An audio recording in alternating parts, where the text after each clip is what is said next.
Bakti ini menggelar 4 pemasangan jembatan beli di 3 kabupaten, yaitu di Solok, kemudian di Pasaman Barat, dan Kabupaten Padang Pariaman. Yang 4 titik tadi di 3 kabupaten ini saat ini atau per hari ini itu berprogres di posisi kita 75%. Di tahap berikutnya lagi setelah selesai ini, atau kemungkinan secara paralel, itu akan nambah lagi 7 titik. Mudah-mudahan dalam waktu tidak lama lagi semua akses-akses yang terputus karena bencana banjir kemarin akan terhubung dengan adanya pemasangan jembatan beli dan jembatan Armpo ini dari TNI Angkatan Darat yang saat ini sedang berprogres kita kerjakan. Kita terus maju.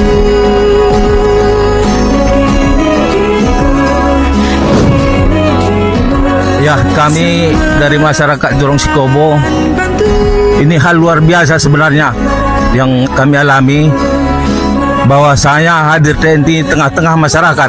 Kalau tidak kehadiran TNI mungkin 3-5 tahun tidak akan bisa kami lalui.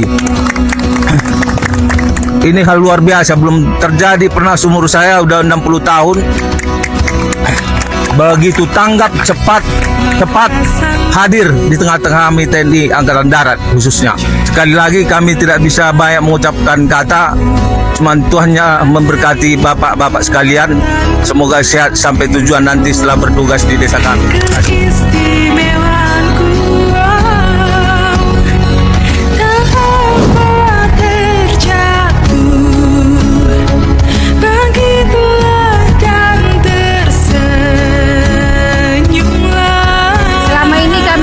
Mendengar di internet, di sosial media itu katanya TNI untuk rakyat, dan hari ini kami masyarakat Sikobo membuktikan hal tersebut.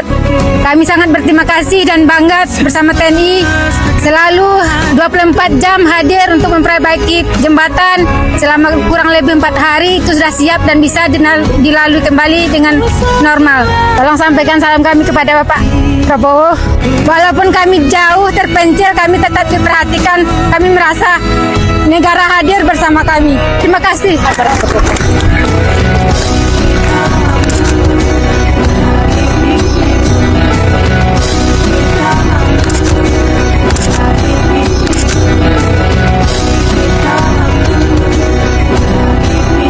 Mereka pikir banjir sudah selesai, tapi yang tersisa sekarang jauh lebih buruk. Lumpur setinggi pinggang manusia. Aceh kembali bangkit dari bencana. Air memang sudah surut, tapi di berbagai titik seperti Pidie Jaya dan wilayah sekitarnya, warga justru menghadapi masalah baru. Tanah lumpur yang mengeras dan menelan kendaraan, rumah, bahkan masa depan mereka. Kendaraan pribadi, motor, mobil, yang bagi sebagian keluarga adalah satu-satunya harta paling berharga, sekarang terkubur seperti bangkai sejarah.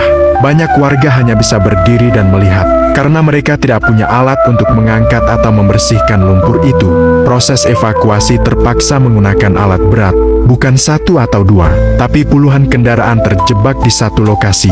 Lumpur bukan cuma licin, dia padat, keras, dan seolah mengunci semua benda di bawahnya. Warga yang terdampak tidak sekadar kehilangan kendaraan, mereka kehilangan akses menuju kerja, menuju sekolah, dan menuju kebutuhan dasar.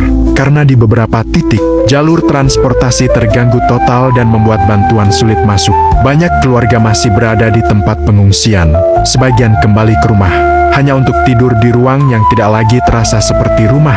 Yang menyedihkan bukan soal lumpur atau benda yang tertimbun, yang paling berat adalah ketidakpastian. Sampai kapan kondisi ini bisa pulih? Berapa lama mereka harus menunggu untuk hidup normal kembali? Jangan diam, Aceh butuh perhatian sekarang, bukan nanti. Share video ini, supaya semakin banyak orang melihat dan semakin cepat bantuan datang. Karena kalau bangsa ini bicara, pemerintah bergerak.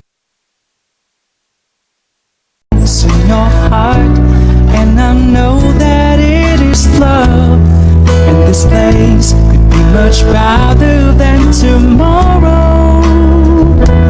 And if you really try, you find there's no need to cry. In this place, you feel there's no hurt or sorrow. Dengar saya baik-baik, Belanda 350 tahun menjajah menjajah negeri ini. Tapi gunung tidak digunduli segila ini, sungai tidak diracun sebangsat ini. Kita merdeka 80 tahun, gunung digunduli, sungai jadi comberan, hutang menggunung, infrastruktur dibangun asal jadi lalu roboh. Ini bukan salah penjajah masa lalu, ini adalah ulah tangan-tangan serakah hari ini. Hutan dijual, tambang digali sampai perut bumi robek, laut dikeruk sampai nelayan tenggelam. Rakyat disuruh sabar, rakyat disuruh ikhlas, sementara kalian berdasi, duduk empuk, kenyang dari penderitaan bangsa sendiri. Jangan teriak nasionalisme jika Anda menelanjangi negeri ini. Jadi jangan tanya siapa penjajahnya. Penjajah itu bukan Belanda. Penjajah itu pengkhianat yang bersembunyi di balik jabatan dan memakan bangsanya sendiri. Terima kasih.